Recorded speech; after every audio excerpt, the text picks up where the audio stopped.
What's up, y'all? Joshua here with Better Than Not Good MTB, and it is update day. Let's get right into this. Scope it out. I know a lot of y'all want to hear about what's going on with the wrist, others want to hear about what's going on with the bike, but the biggest order of business right now is what's going on with my blunderbuss KOM from 1 year ago.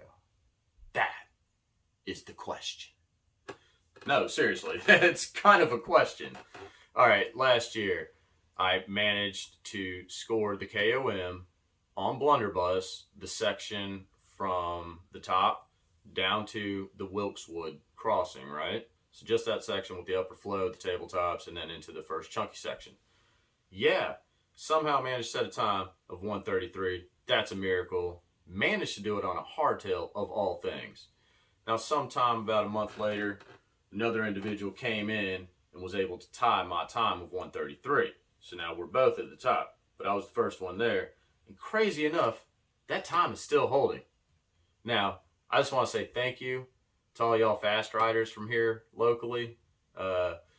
Thanks. I appreciate y'all letting me hold on to that for a little bit because I know y'all could go out and flat out destroy that at any given time. So I do appreciate that, but for real, why haven't y'all gone out and destroyed that time? Come on, I did that on a hardtail. Let's go, y'all. I know y'all got it. Come on, guys. Y'all are so fast. I've seen your times. So, yeah, I'm waiting. Somebody get it. But, totally cool that I had a KOM. You know, when I first began mountain biking some 7.5 years ago or whatever, I had never anticipated to be one of the more top riders in this local area. And yeah, I'm very impressed with where I've been able to come in such a short period of time, not ever really having rode mountain bikes. Of course, I rode them way back in the late 90s, early 2000s up in the DC metro area, but that was all urban stuff. So having trail riding experience was literally subjected to learning it here in Blacksburg. And to go out on a hardtail on a black diamond and catch a KOM, that is bananas. By the way, that was on a 2013 Diamondback Mason Pro, set up as a 27.5. Yeah, bonkers. Frame's hanging on the wall back there because I broke it, if you didn't catch that video from last year. Yep, that one is broken and it's decor, wall fodder. Anyway, so yeah, all you fast guys, thanks again. I appreciate y'all letting me hold the limelight for a year. That's crazy. But yeah, let's get into what y'all really want to hear about. That is the broken wrist. What's going on? This is going to be long. If you want to stick around, cool. If you don't, you don't. I don't care. What I have to say actually has a lesson to be learned in all of it, and I'm going back to the point of surgery on the 28th of January, right? So I went in for the surgery on Thursday, 28th of January, and Friday, Saturday is pretty much down days. The pain was immense. Doctor had warned me about that if he didn't do the plate method, where he would have put a plate from here to here, that the pain would be excruciating. Excruciating is an understatement, actually. It was some of the most nightmarish pain I've ever felt. And unfortunately, I succumbed to taking some painkillers, which don't care for, and I'll get into that later. But yeah, for the first 5 days, there were some painkillers taken a couple times a day. And finally managed to get it reduced by around I guess the inflammation was starting to come down approximately Tuesday, Wednesday following surgery. Now, about Sunday time frame, I was feeling comfortable to go out, go to the store, handle daily stuff, obviously not using my hand, but I could go out and do my normal tasks on errands. Well, of course, it's cold season and having to wear long sleeves. When you get sent out for surgery, they put you in a splint, right? And it's got ace bandage around it. Well, being the cold season and having to go outside, got to wear long sleeves. I didn't have anything that was really super loose as far as my coats go and my hoodies go. And what transpired, starting Sunday, going through Monday into Tuesday, was that as I would remove the hoodie or the coat, it was slowly loosening up the ace bandage, right? So, come about Tuesday time frame, it got to a point where I had to redo the ace bandage myself, right? I didn't realize that the doctor's office, the ortho office that I'm going to, that they had walk-in hours and times or whatever, and I could have just gone in and got the cast. That would have been critical. Here's what transpired.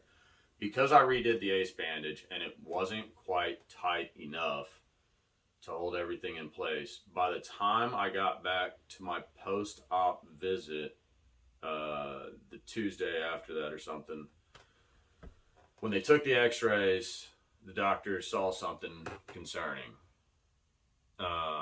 Basically, some of the work had started to separate. So, if you can imagine this, like that Caramello commercial, stretch it out, out, out, Caramello. Probably get flagged for that, but anyway.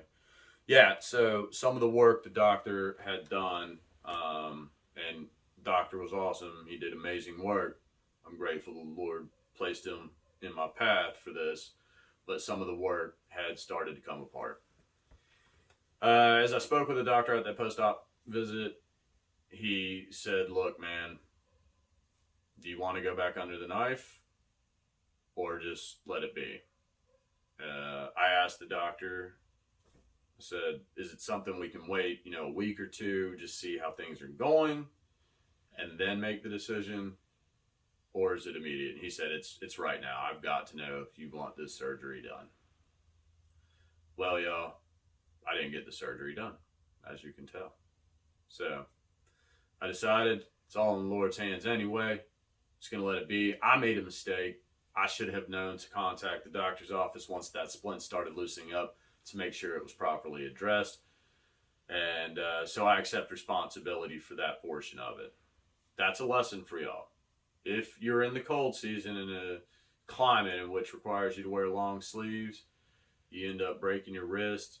You've got to go out at some point, and you're still in the splint, not a regular cast, but a splint, and it's covered in ace bandage. You got to start removing your long sleeves over that. Be mindful to get in and see the doc as soon as you can to get a cast on it and make sure that the work the doctor has done stays in place. I felt bad. I looked at Dr. Jones and I apologized to him. I was like, I'm sorry, doctor. I messed up all your hard work. And he was like, you didn't mess it all up, but, it could have healed better. So subsequently, my wrist is going to be jacked for the rest of my days. All right, there's that. There's the lesson to take away is if you're in the cold season, you've got a splint on due to a broken wrist, broken arm, or something like that, and you've got to start going on about your days, getting outside, and it requires putting long sleeves over it.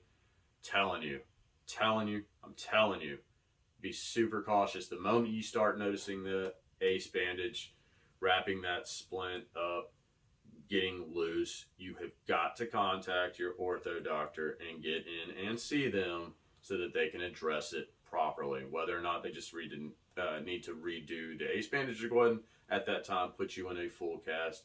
You've got to do that for yourself. You don't want to go what I'm going through, which is additional pain, certain range of motion I've completely lost. So it has come with some consequences. And of course, this isn't the end of it. As I continually age, and I'm in my mid-40s now, this is not going to get miraculously better. It's only going to get worse.